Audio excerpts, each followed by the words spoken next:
This one for WWE champions.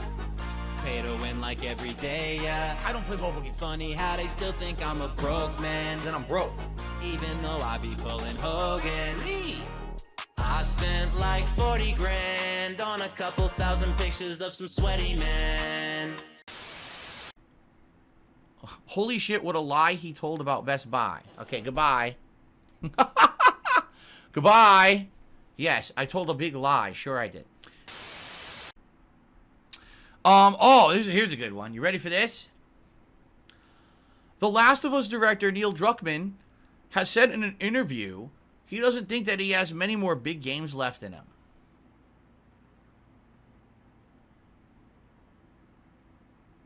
Oh, this is really too bad.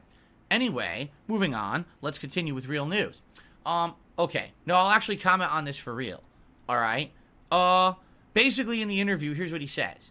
So, when they were making games like Uncharted 1 and 2, okay? And what's hilarious is in the interview, as they're interviewing this guy, the way he's talking is like he was the one doing it all, right?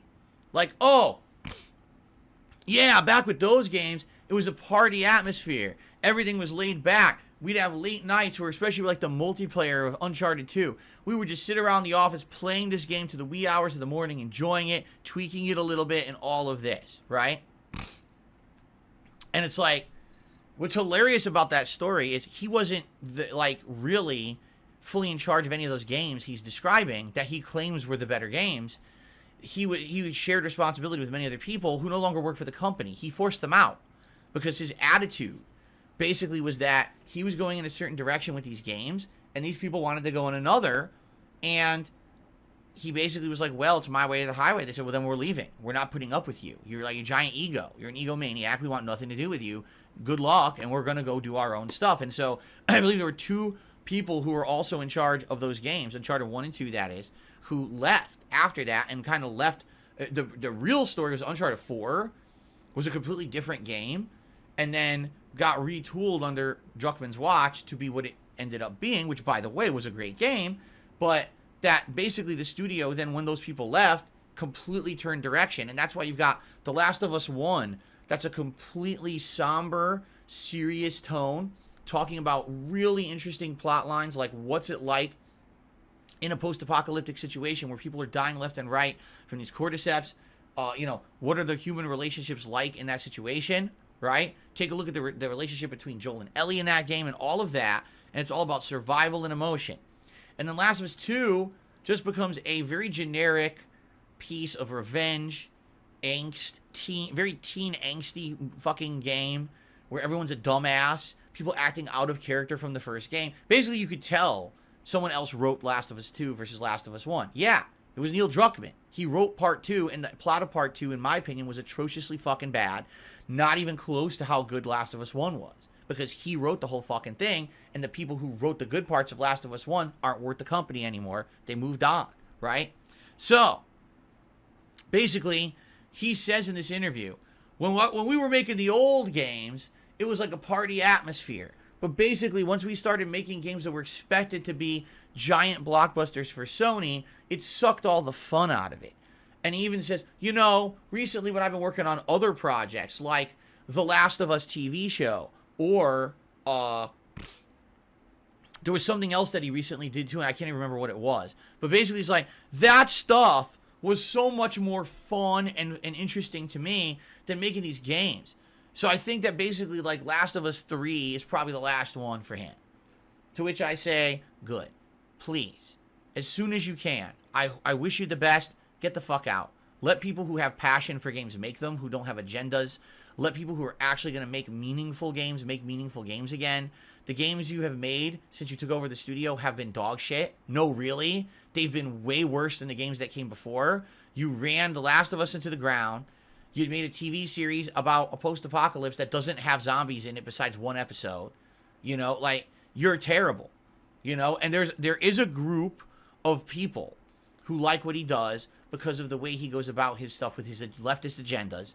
So if you like that content, follow the guy as he moves on from games. But please just get the fuck out of games. Because I keep saying this, we don't need politics in our video games. The whole point of a video game, is that we're supposed to be able to escape all of the drama of our real lives, right?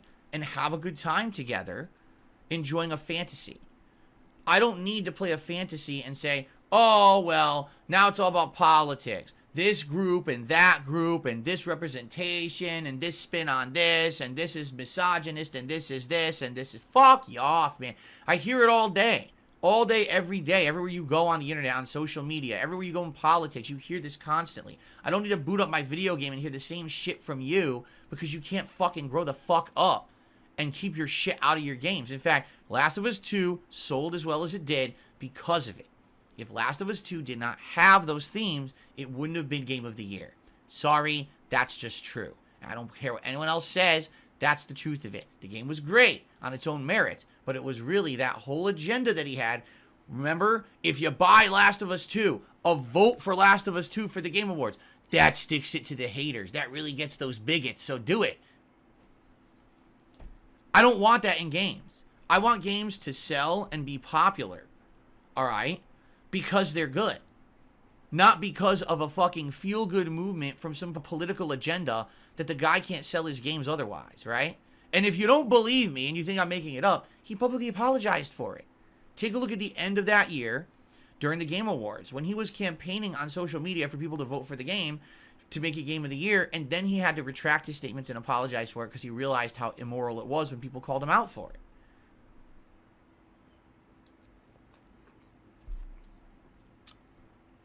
So that's what I mean, like, I hate this guy. I'm sorry. He doesn't belong in game development. He's ruining game development and turning it political. I don't need politics in my fucking video games. What's sad about it is, Last of Us 2 was pretty much the most accessible video game of all time, right? It did a lot of things good. You might say, well, that's great for games. You're correct.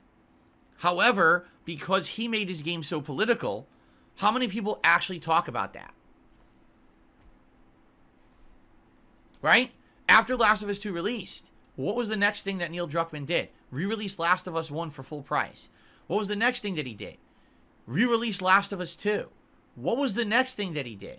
Well, he made the television series. What was the next thing that he did? Well, I'm going to make a full-fledged multiplayer game out of factions. Then he canceled it. What has he actually done? Nothing. He's sitting on his pile of political laurels, acting like because Last of Us 2 was made Game of the Year, that he's like God's gift to gaming. He's not. In fact, it's hilarious because in the interview, he says, man, I really liked the directing a lot. Like, he's basically saying he wants to be a director. Hollywood does not want Neil Druckmann at all. All right? After he did his Last of Us season, and of course, the critics said it was great because guess what? The critics are all leftist liberals and they love this guy. Well, he tried to go and the rounds. He went to all these events. What was it? I can't remember if it was like the Golden Globes or whatever. But he goes to this event and he's thinking, I'm going to be the talk of the town. People are going to see me as the guy who transitions video games from games into theater or television or movies. Like, I'll be the guy. I'll be the transitioner. No one talked to this fucking guy. They all were like, who is this fucking guy? They don't know who he is. He looks like he's full of, he's posing for the cameras. No one wants a picture. No one interviewed him. No one cared. No one cares about Neil Druckmann except Neil Druckmann and his cult. That's it. I just find it hilarious, right? That this guy is so full of himself. You know, I just can't take game development. It's too hard now. It's not fun. I just want to direct. No one wants you to direct. In fact, I'll even say this. Do you know who everyone would love to direct something? Hideo Kojima.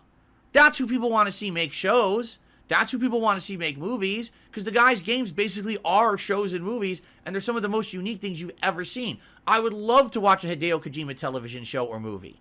I don't want to see Neil Druckmann do anymore. He sucks.